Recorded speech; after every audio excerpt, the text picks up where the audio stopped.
Bonjour mesdames et messieurs, bienvenue dans ce 6h30. Après une visite officielle de 48 heures en Côte d'Ivoire, Ellen Johnson Sirleaf, la présidente du Libéria, a regagné son pays hier après-midi. Accompagnée à l'aéroport Félix Houphouët-Boigny par le président de la République Alassane Ouattara, les deux chefs d'État ont eu droit aux honneurs militaires rendus par la musique de la garde républicaine, le drapeau de l'État et sa garde, 2 pelotons de l'école de gendarmerie d'Abidjan et 3 sections de la garde républicaine aux ordres du commandant Brahima Yeo, commandant le premier groupement de Trècheville. C'est précisément à 17h50 que la présidente du Libéria a quitté Abidjan.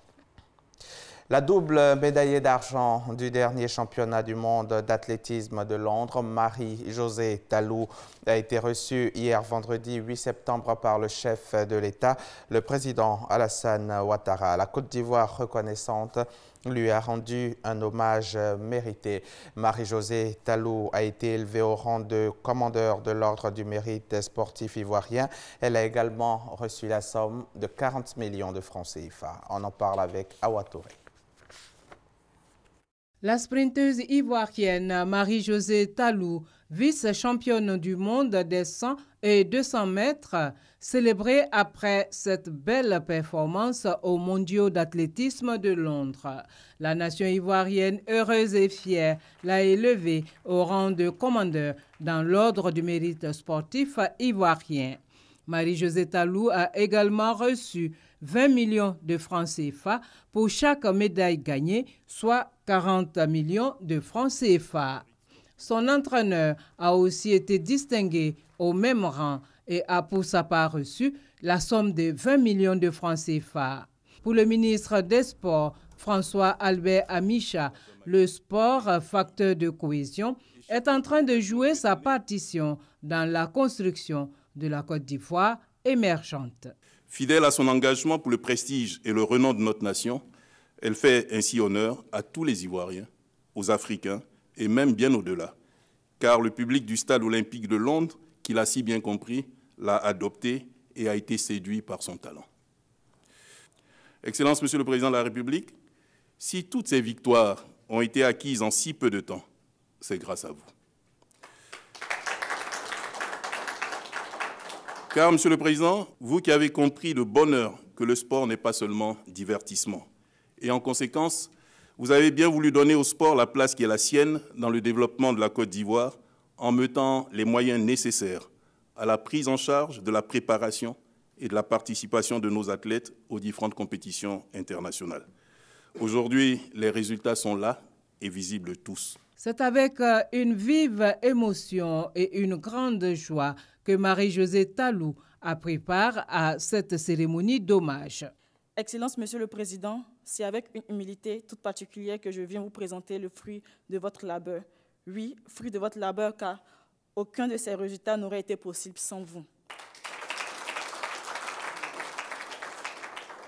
Excellence, Monsieur le Président, pour l'opportunité qui me met au fait d'être devant vous, je voudrais prendre ici l'engagement en mon nom personnel, au nom des autres athlètes et de nos encadreurs respectifs, de tout mettre en œuvre pour défendre partout l'honneur de la Côte d'Ivoire. Le président de la République, Alassane Ouattara, a pour sa part indiqué que c'est la nation tout entière qui célèbre ce jour sa championne, avant d'ajouter que ces victoires montrent que la Côte d'Ivoire est en marche. Pour moi, tu as gagné.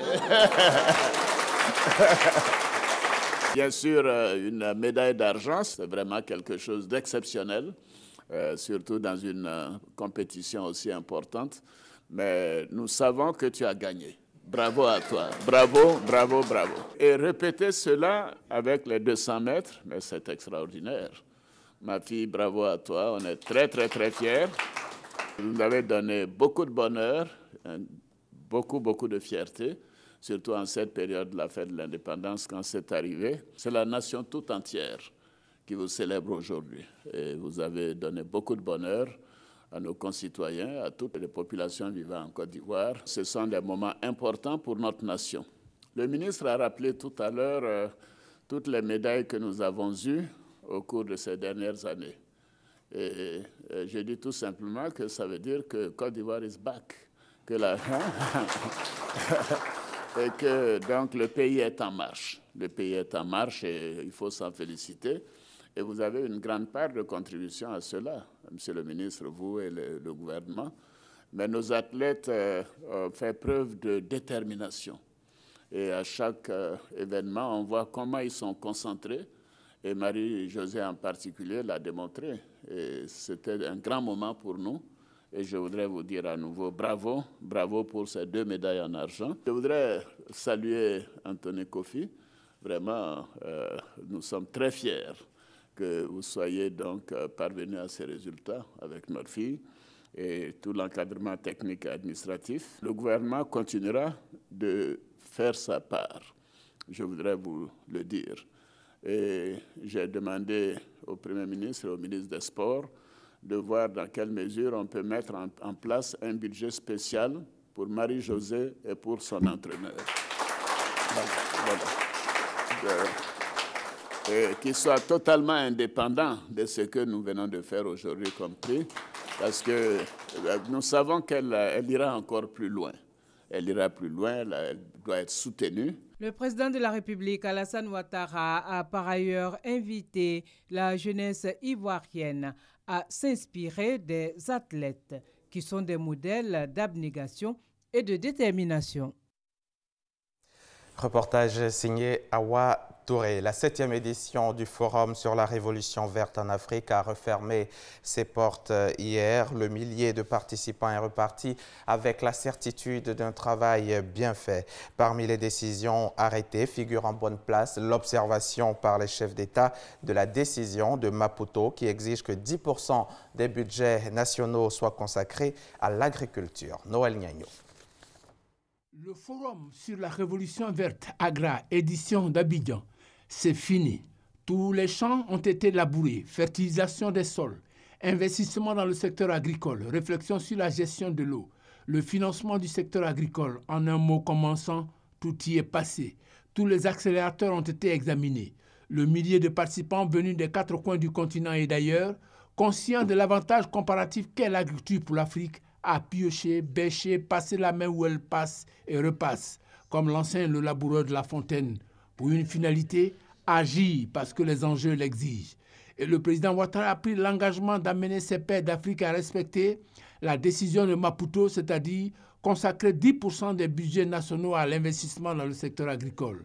Ahmed Bakaïko, représentant du Premier ministre, à la cérémonie de clôture, a non seulement salué la qualité du travail, mais il a réitéré le message du président Alassane Ouattara.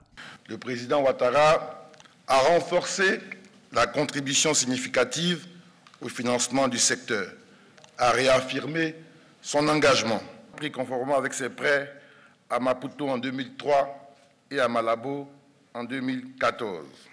La présidente de l'AGRA a salué cette volonté politique clairement affichée qui va booster l'agriculture africaine et accélérer sa marche vers la prospérité.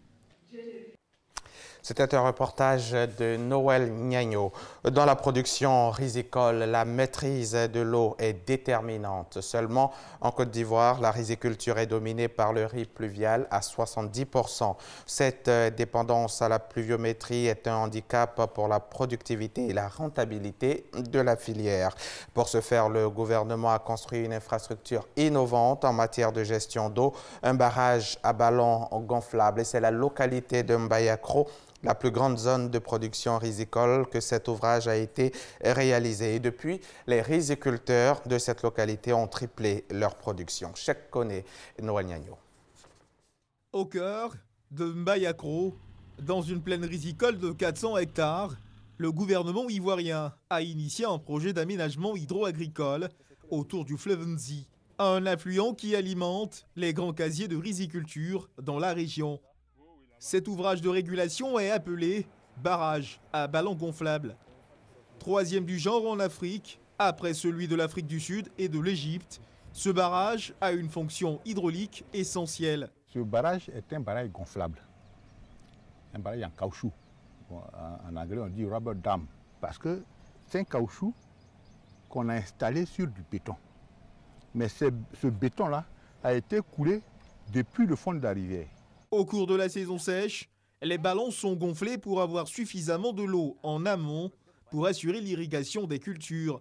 Pendant la saison des pluies, c'est-à-dire en période de crue, c'est le processus inverse. Les ballons sont dégonflés pour laisser passer l'eau. C'est différent des autres barrages où on fait une digue. On fait une digue, on barre l'eau et il peut y avoir des inondations.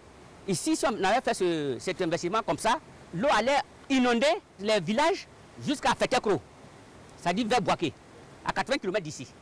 L'État, à travers cet ouvrage, veut réduire la dépendance de la pluviométrie dans la production risicole afin de parvenir à 3 cycles de récolte en lieu et place d'un seul cycle pratiqué par la plupart des riziculteurs. En effet, la production nationale de riz dépend à plus de 70% du riz pluvial contre 20% du riz irrigué et 10% du riz inondé. La maîtrise de l'eau à travers ce barrage est pour les riziculteurs de la région une aubaine. C'était le riz inondé qu'on faisait, mais qu'on n'arrivait même pas à produire. Parce que quand tu as trop produit au cours d'une année, c'est même pas sûr qu'on atteigne 1 tonne.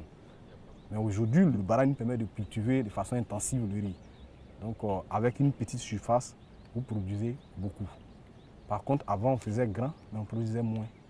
L'infrastructure, doublée d'un pont, désenclave la zone de Mbayakro et 7 autres villages environnants.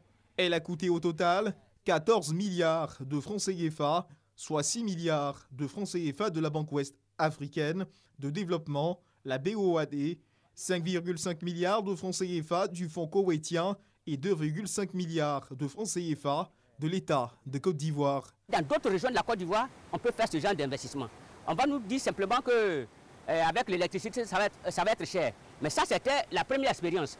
Aujourd'hui, on peut initier ce genre d'opération, mais avec l'énergie solaire. L'objectif majeur de l'État est d'atteindre l'autosuffisance en riz à l'horizon 2018. L'acquisition de telles infrastructures est un signal fort. Reste donc à dupliquer ce modèle de développement dans les autres régions productrices de riz. Le reportage de Cheikh Koné commenté pour vous par Herman Guivet. Ce samedi 9 septembre s'ouvre ici à Abidjan au Palais des Sports de Treichville le 3e congrès ordinaire du RDR, le Rassemblement des Républicains.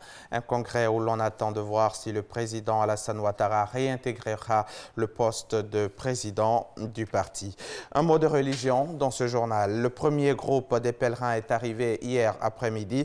Ils sont 450 pèlerins. Leur avion s'est posé à 15h58 à l'aéroport Félix Houphouët-Boigny d'Abidjan, en présence bien sûr des autorités ivoiriennes. Ami Sissoko. Premier contingent étatique des pèlerins ivoiriens de retour des lieux saints de l'islam. Après plus d'un mois en Arabie Saoudite, ils sont 450 dans ce premier vol à rentrer au pays, très heureux de retrouver leurs proches. Très impatiente de retrouver mes enfants surtout. Je remercie le bon Dieu que ça ne soit pas la première et la dernière. Et je compte retourner. C'était un parcours du combattant. Et pour celui qui n'a pas encore fait le Hajj, ça doit être vécu. Nous avons appris à être solidaires vis-à-vis des moins nantis, vis-à-vis des malades, des vieux, des vieilles. Il faut cela pour montrer le couronnement de la foi de l'individu. Après plus de 33 jours à l'extérieur du pays, nous sommes heureux et nous rendons grâce à Dieu pour avoir effectué ce pèlerinage. À partir de maintenant, on considère qu'on est une autre personne. On se doit d'être exemplaire, d'être un modèle pour la société. Des membres du gouvernement sont venus souhaiter la bienvenue à ces musulmans ayant accompli le 5e pilier de l'islam. Nous sommes là au nom de son Excellence Alassane Ouattara, président de la République, pour souhaiter la bienvenue aux premiers pèlerins qui ont achevé leur Hajj dans les meilleures conditions et qui rejoignent leur terre natale. Donc, nous sommes vraiment très heureux. L'imam Ismaël Koulibaly, représentant le COSIM, a fait des bénédictions au nom de tous ces pèlerins pour la nation. Après le vol de ce 8 septembre, il y aura un vol par jour de 450 pèlerins. 8 autres vols sont attendus. Au total, ce sont 5820 musulmans qui ont effectué le Hajj édition 2017. L'actualité internationale, en bref, au Togo, l'opposition maintient la pression sur le gouvernement et prévoit d'organiser un grand meeting vendredi prochain. Les leaders des partis ayant manifesté cette semaine se sont retrouvés vendredi 8 septembre, hier donc, pour réfléchir à la suite du mouvement. Ils ne croient pas que les réformes proposées par les autorités soient suffisantes. Le Parlement étudiera dans quelques jours un projet de loi qui prévoit un scrutin présidentiel à 2 tours et 2 mandats maximum pour le chef de l'État, mais l'opposition veut plus. Alassane Balaza Condé a été élu président de l'Assemblée nationale burkinabé ce vendredi 8 septembre. Il remplace Salif Diallo, décédé le 19 août dernier à Paris, en France. C'est l'unique candidat à cette élection, l'opposition ayant décidé de laisser la majorité présidentielle choisir le candidat qui va achever le mandat de l'ex-président. Après son élection, Alassane Condé s'est engagé à marcher sur les traces de son prédécesseur. La Gambie s'est officiellement dotée d'une vice-présidente. Depuis l'élection d'Adama Barrow en décembre dernier, le siège était en effet vacant. Le nouveau président avait dans un premier temps nommé Fatoumata Tambadjang à ce poste avant de réaliser qu'elle dépassait la limite d'âge de 65 ans inscrite dans la Constitution. Depuis, Fatoumata Tambadjang gérait le portefeuille ministériel de fait, tout en étant ministre des Droits des Femmes. Mais vendredi 8 septembre, hier donc, le président a pu la nommer officiellement, mettant fin à 8 mois de polémique. Le Bangladesh est en train de vivre l'une des plus terribles crises humanitaires des dernières années dans la région. Selon le Haut Commissariat aux réfugiés, plus de 270 000 réfugiés Rohingyas sont arrivés sur ce territoire en fuyant la répression de l'armée birmane. La région frontalière, qui comptait déjà des dizaines de milliers de Rohingyas réfugiés, croule sous la pression. Et puis, pour terminer, sachez que l'ouragan Irma, de nouveau en catégorie 5, devrait toucher les États-Unis dans la nuit du samedi au dimanche 10 septembre. Sa trajectoire n'est pas encore définitive, mais l'archipel des Keys au sud de Miami devrait être frappé de plein fouet. Les autorités locales ont ordonné l'évacuation de la zone. Fin de ce journal. Merci de rester en notre compagnie.